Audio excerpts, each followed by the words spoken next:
എന്നെ മൂക്കുണ്ട്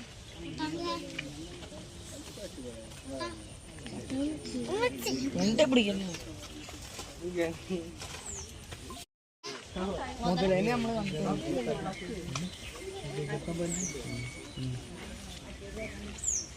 വരുന്നില്ലേ സെക്കൻഡ് മുതലേനെ നമ്മള് കണ്ടിട്ട് വന്നത് ആ അമ്മകുളത്തില് മുതലുണ്ട്